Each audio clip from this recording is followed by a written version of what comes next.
Olá, boa tarde, caríssimo concursando, tudo bem? Eu estou falando boa tarde porque eu estou depois do almoço e você também está aí ou vai reservar um outro horário? Então, você conseguiu ler aquele texto que eu deixei para casa sobre fotografias? Na verdade, eu vou fazer mais uma leitura rápida para a gente poder retomar as questões, mas esse texto é bem legal, eu acho bem interessante, não é difícil. Tem umas passagens conotativas ali que você não consegue entender bem, descongela o tempo, varia de condão, o albergue, faz umas comparações assim que você fica meio em dúvida. Mas na verdade, o que ele diz ali que a máquina, que a fotografia é isso. Você fotografa e pronto, passou tempo. E a partir daí, quando você olha para a foto e lembra, por exemplo, uma foto do passado, você descongela o tempo, porque a tua lembrança vem. Quantas vezes você pega lá foto da época de criança, de um passeio, de um familiar, e que você fica olhando e fica lembrando o passado. Então, isso que ela descongela o tempo, a percepção de passado. Descongela o tempo que você volta ao passado e relembra aquela história. Né? Eu acho bem interessante o texto, não é difícil. Eu vou fazer só mais uma leitura para a gente poder entender porquê das respostas. Tudo bem? Talvez você não tenha lembrado, até é bom a gente retomar. Uma leitura rápida e as perguntas. Vem aqui comigo. Olha, então, toda fotografia é um portal aberto para outra dimensão, o passado. A câmara fotográfica é uma verdadeira máquina do tempo, transformando o que é naquilo que já não é mais, porque o que temos diante dos olhos é transmudado imediatamente em passado no momento do clique. Costumamos dizer que a fotografia congela o tempo, preservando o momento passageiro para toda a eternidade, e isso não deixa de ser verdade. Todavia, existe algo que descongela essa imagem, que é o nosso olhar. Quando você lembra do passado, se descongela a imagem. Em francês, imagem e magia contém as mesmas 5 letras, imagem e magia. Toda imagem é magia, e nosso olhar é a varinha de condão que descongela o instante aprisionado nas geleiras eternas do tempo fotográfico. Toda fotografia é uma espécie de espelho da Alice do País das Maravilhas. E cada pessoa que mergulha nesse espelho de papel sai numa dimensão diferente e vivencia experiências diversas, pois o lado de lá é como o albergue espanhol do ditado, cada um só encontra nele o que trouxe consigo. Além disso, o significado de uma imagem muda com o passar do tempo, até para o mesmo observador. Variam também os níveis de percepção de uma fotografia. Isso ocorre, na verdade, com todas as artes. O músico, por exemplo, é capaz de perceber dimensões sonoras inteiramente insuspeitas para os leigos. Da mesma forma, um fotógrafo profissional lê as imagens fotográficas de modo diferente daqueles que desconhecem a sintaxe da fotografia, a escrita da luz. Mas é difícil imaginar alguém que seja insensível à magia de uma foto. Muito bem, então aí terminamos a leitura. Vamos às questões do concurso. Veja o que diz. O segmento do texto que ressalta a ação mesma da percepção de uma foto. Então, o segmento do texto que ressalta a percepção. Será que a câmara fotográfica é uma verdadeira máquina do tempo? Não, isso não é percepção mesma. A fotografia congela o tempo? Também não é a percepção mesma de uma foto. Sabe quando que você tem essa percepção mesma de uma foto? É nesse momento, quando o nosso olhar, como uma varinha de condão, que descongela o instante aprisionado e lembra da situação. Então, quando ele descongela o instante aprisionado, aí é que tem a percepção mesma de uma foto. Ali é que está a resposta, gente. Então, o significado de uma imagem muda com o passar do tempo, isso não tem nada a ver com percepção. Mas é difícil imaginar alguém que seja insensível também, não tem nada a ver com percepção. Então, a percepção está aqui, na letra C. Vamos à frente. No contexto do último parágrafo, a referência aos vários níveis de percepção de uma fotografia remete. Então, no contexto do último parágrafo, a gente tem que fazer isso aqui, ó. Variam também os níveis de percepção de uma fotografia. Isso ocorre com todas as artes. O músico, por exemplo, é capaz de perceber dimensões sonoras inteiramente suspeitas para os leigos. Da mesma forma, um fotógrafo profissional lê as imagens fotográficas de modo diferente daqueles que desconhecem a sintaxe da fotografia da luz. Mas é difícil imaginar alguém que seja insensível à magia. Então, esse é o contexto. Daí eu posso responder a questão 2, assim, ó, no contexto, a referência aos vários níveis de percepção remete a quê? A diversidade das qualidades intrínsecas de uma foto? Não, diversos níveis de percepção. As diferenças de qualificação do olhar dos observadores. Isso, tem olhar do expert, tem olhar do leigo. Isso que está comentando. As diferenças de qualificação do olhar dos observadores, que são diferentes observadores. Então, essa aqui é a resposta. Essa, graus de sensibilidade de alguns diante de uma foto, não. As relações que a fotografia mantém com as outras artes, também não. Aos vários tempos em que cada fotografia representa, não. Grau de insensibilidade? Não está falando nisso. Tá? Então, tem umas absurdas aqui. Ficamos a 2 com a letra B. Vamos ver a terceira, que é bem comum, é a mesma estrutura de toda a prova. Atente para as seguintes afirmações. Ao dizer no primeiro parágrafo que a fotografia congela o tempo, o autor defende a ideia de que a realidade apreendida numa foto já não pertence a tempo algum? Não. Ele não diz isso, já não pertence a tempo algum, ele congela o tempo. Então, essa não, está fora. No segundo parágrafo, a menção ao ditado sobre o albergue espanhol tem por finalidade sugerir que o olhar do observador não interfere no sentido próprio e particular de uma foto. Então, ali, caríssimo, aqui no segundo diz assim, ó. Só um pouquinho. Olha o que diz. Toda a fotografia é uma espécie de espelho da Alice do País das Maravilhas e cada pessoa que mergulha nesse espelho de papel sai numa dimensão diferente e vivencia experiências diversas. Pois do lado de lá é como o albergue espanhol do ditado. Cada um só encontra nele o que trouxe consigo. Então aqui são as suas experiências, o que foi buscar, o que trouxe consigo. Olha aqui, ó, o albergue significa cada um só encontra nele a sua história.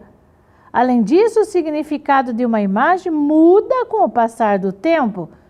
Hoje, a fotografia tem para mim, uma foto hoje tem um sentido. Essa mesma foto no passado tinha outro sentido. Então, cada um só encontra nele o que trouxe consigo. Guarda bem essa passagem.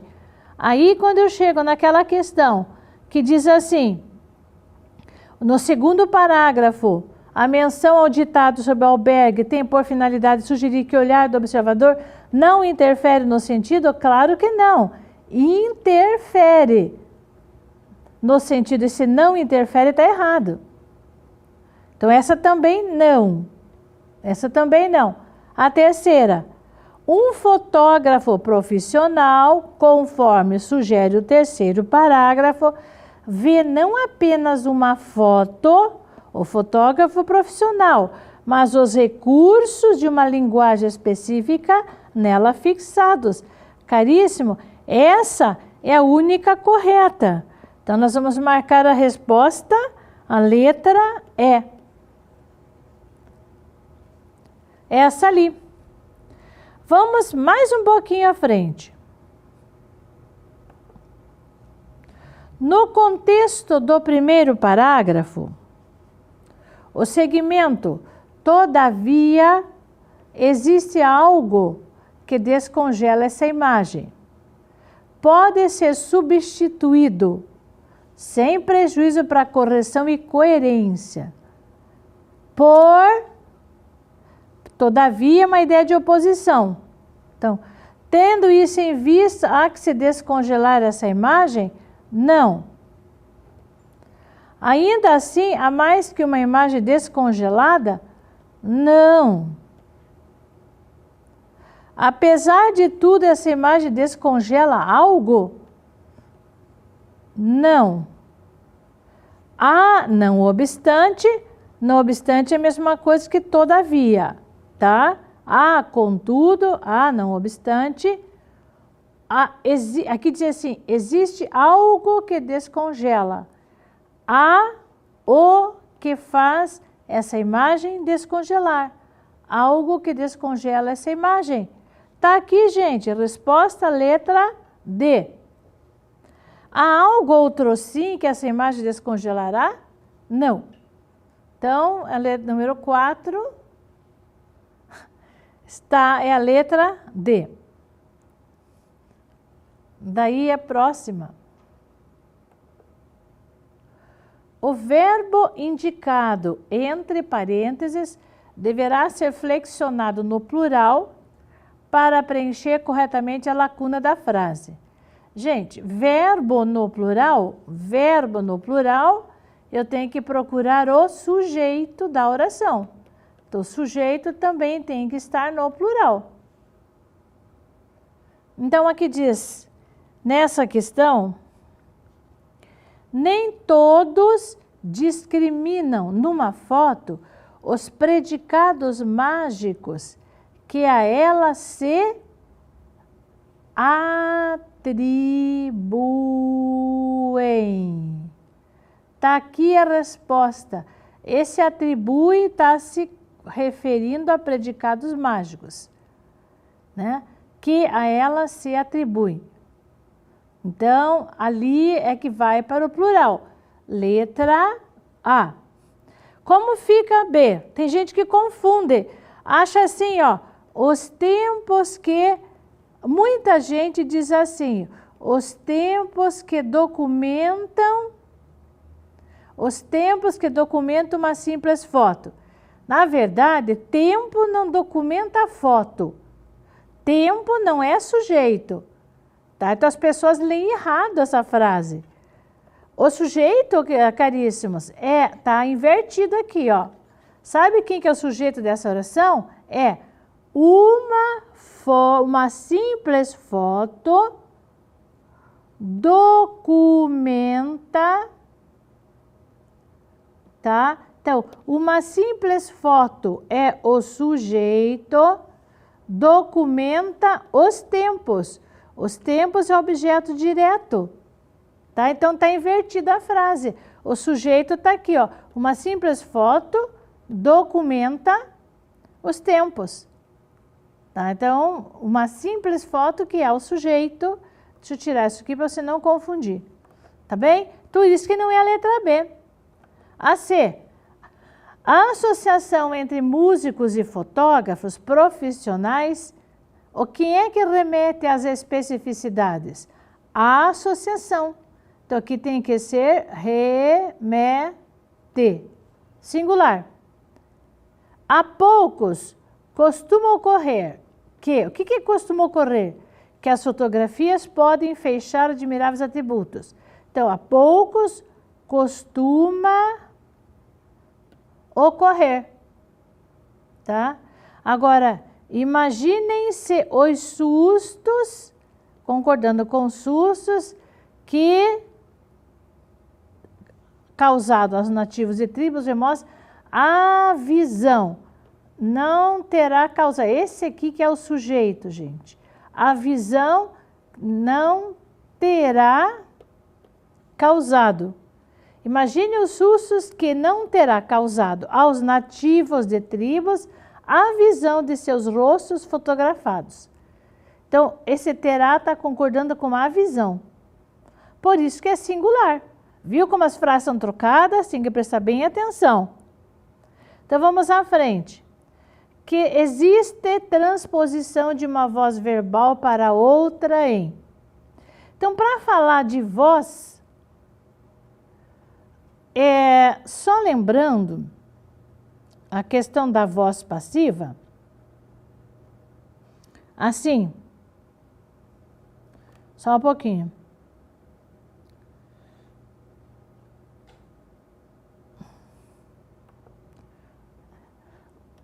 Voz passiva.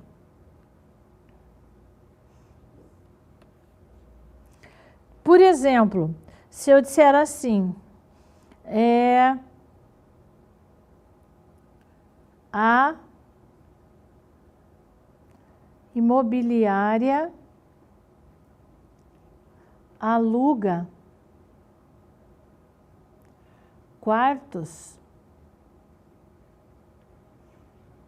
Eu sei que aqui o verbo está na voz ativa,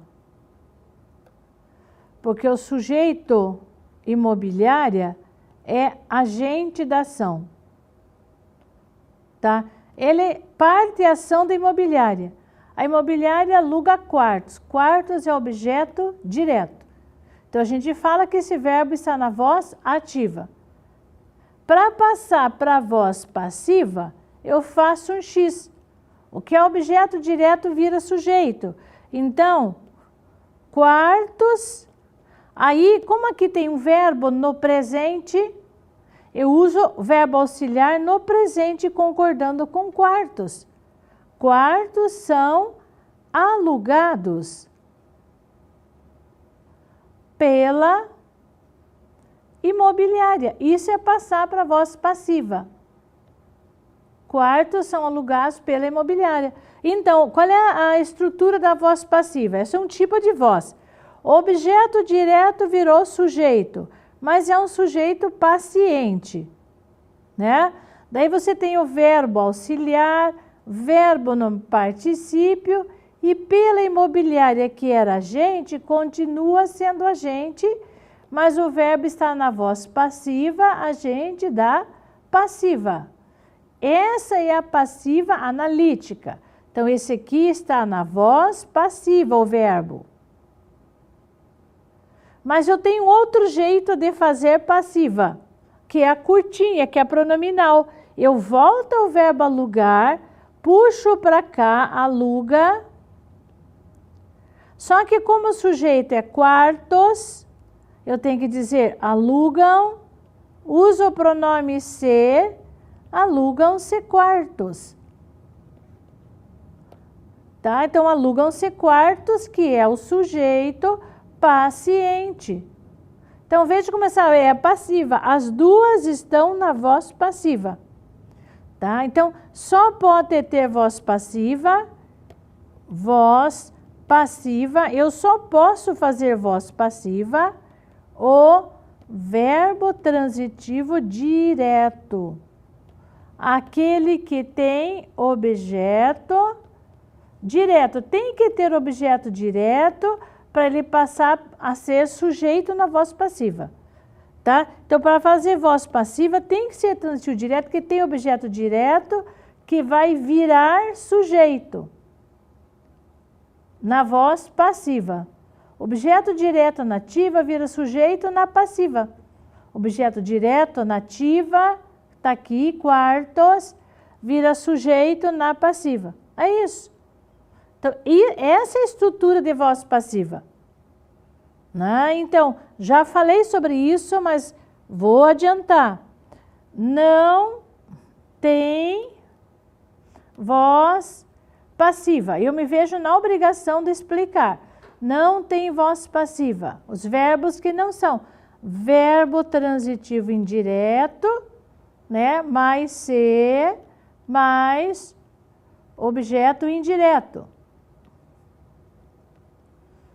Não tem voz passiva. Por exemplo, necessita-se de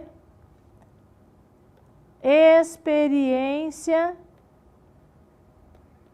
na área.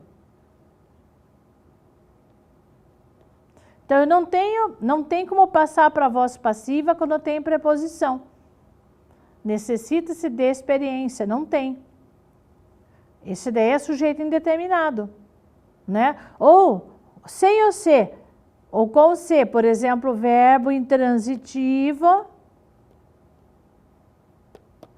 Por exemplo, almoça-se bem. Opa, desculpe. Almoça-se bem naquele restaurante. Por quê? Porque você não tem sujeito claro naquele restaurante. Tá? Então você pergunta, quem necessita? Não sei. Quem almoça? Não sei. Esse é um verbo intransitivo. Tá? Então deixa eu tirar isso daqui, porque senão vai confundir. Verbo intransitivo, mais o ser que eu coloquei, mais adjunto adverbial. Essa é a estrutura. Então, esses não têm voz passiva. Por quê? Porque o sujeito, nesse caso, é indeterminado. Sujeito indeterminado, então ele não tem voz passiva. Não tem como você fazer voz passiva, né? Quando houver verbo de ligação, mais ser, mais predicativo do sujeito. Predicativo do sujeito. Por exemplo, era-se feliz na infância. Todos esses Cs que estão aqui, isso é verbo de ligação, tá? Feliz é o predicativo do sujeito. Todos esses, este C que está aqui, este C que está aqui, este C que está aqui, chama-se índice de indeterminação do sujeito. Então, esses verbos não têm voz passiva. Não tem voz passiva esses verbos aqui, que indicam sujeito indeterminado. Né? E também não tem voz passiva verbos impessoais. Verbos impessoais sem voz passiva, porque não tem sujeito. Havia muitos candidatos. Havia muitos candidatos na prova. Então, os verbos impessoais, eles não têm voz passiva. Né? Verbo haver, por exemplo. Verbo haver, no sentido de existir. Verbo fazer. Na indicação de tempo. Então, eu só queria estar repetindo para você não errar. Então, faz muitos anos que voltei. Faz muitos anos. O verbo parecer também não tem voz passiva. Verbos impessoais, o verbo parecer, o verbo tornar-se, né? Então, não tem como fazer voz passiva, tá? Daí, vocês viram esses verbos que não têm voz passiva? Vamos lá voltar à questão para nós respondermos. Existe transposição de uma voz verbal para outra? Variam os níveis? São vários os níveis? Não, isso não é passagem de voz passiva. Então, a questão número 6. Agora, as fotografias são uma espécie de espelho? As fotografias tornam-se uma espécie de espelho? Não, não é a voz passiva. Foi feita uma troca por um outro verbo, isso não é a voz passiva. Daí, aqui tem a percepção de uma imagem muda com o passar do tempo. O passar do tempo muda a percepção? Não. Houve uma inversão, mas não mudou o verbo. A percepção muda, o passar? Está errado isso. Depois tem preposição. Os olhares hão de descongelar cada imagem. Os olhares é sujeito, hão de descongelar cada imagem, objeto direto. Para passar para passiva, cada imagem vira sujeito.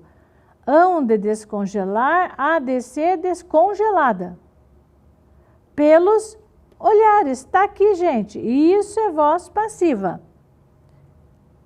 E a outra, certas fotos se assemelham a espelhos. Há espelhos aos quais certas fotos se tornam semelhantes? Não. Ficamos então com aquela.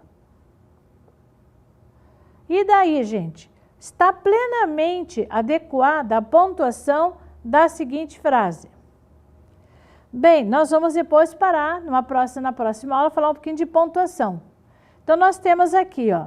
Sempre que você for trabalhar a pontuação, você tem que procurar o sujeito mais o verbo mais os complementos, que são os objetos, que são os termos essenciais integrantes. E o que estiver intercalado entre esses termos vai ser separado por vírgula. Então, vamos ver a número 7, a letra A. As fotografias. Cadê o verbo das fotografias? Representa um corte temporal. Tá aqui, ó. Então, as fotografias, vírgula, por prosaicas que possam ser, vírgula, é uma oração que intercalou entre o sujeito e o verbo. As fotografias representam um corte temporal. Daí, brecha no tempo por onde entra o nosso olhar. Isso mesmo. Aí uma nova oração. Capturado que foi pela magia da imagem e por ela instada uma viagem imaginária. Ok. Tá aqui, gente. É a letra A resposta. Tá? Então, é só você comparar as fotografias, daí vírgula, por prosaicas que possam ser, tinha que ter uma vírgula aqui, porque se você tem uma aqui, tinha que ter a outra. Representa um corte temporal. Não poderia colocar ponto e vírgula. Na próxima aula eu vou explicar quando é que usa o ponto e vírgula. Brecha no tempo, por onde entra o nosso olhar. Capturado? Não, não. O nosso olhar, vírgula. Capturado que foi pela magia da imagem, tiro isso aqui, e por ela instado a uma viagem. Tá? Então, por você fazendo uma comparação com o termo primeiro, você vai ver os erros das questões. Né? As fotografias, vírgula, por prosaicas que possam ser, tá, representam um corte temporal. Daí você veja, aqui, ó, não tem dois pontos. Brecha no tempo por onde entra o nosso olhar. Olha aqui, ó. Olha o erro. Por onde entra o nosso olhar. Vírgula. Tinha que ter vírgula, vírgula. Capturado que foi pela magia da imagem e por ela instada uma viagem imaginária. As fotografias, vírgula. Por prosaicas que possam ser, vírgula. Representam um corte temporal, vírgula. Brecha no tempo por onde entra o nosso olhar, vírgula. Capturado que foi pela magia da imagem e por ela instada uma viagem imaginária. As fotografias, vírgula. Por prosaicas que possam ser, vírgula. Representam um corte temporal, vírgula. Então aqui já faltou aqui, tá vendo? Brecha no tempo por onde entra nosso olhar, vírgula, capturado, que foi pela magia da imagem e por ela instado uma viagem imaginária. Então, se você acha a primeira, tem entendimento, né? Como foi, pela primeira você pode fazer as demais. Nós concluímos essa questão. Assim, caríssimo, o tempo todo ficou me ouvindo, nem me viu, né? Mas eu vou trabalhar com você agora a parte de pontuação. Porque eu falei muito pouco de pontuação, existe a pontuação usando vírgulas, ponto e vírgula, situações em que é possível usar o não. Daí eu trouxe um exercício para ser feito na próxima aula. Então eu vou quebrar um pouquinho o nosso modelo de aula, que é a resolução de questão, para explicar com um pouquinho mais profundidade a questão da pontuação que tem em todas as aulas, em todas as provas. Tá? Então, para entender se pode ter vírgula, se não pode, se separa adjunto, se não separa adjunto, se separa aposto, que é aposto, que é subordinada, porque às vezes eles colocam porquê da pontuação, né? Mas isso a gente vai ver na sequência. Assunto para a próxima aula.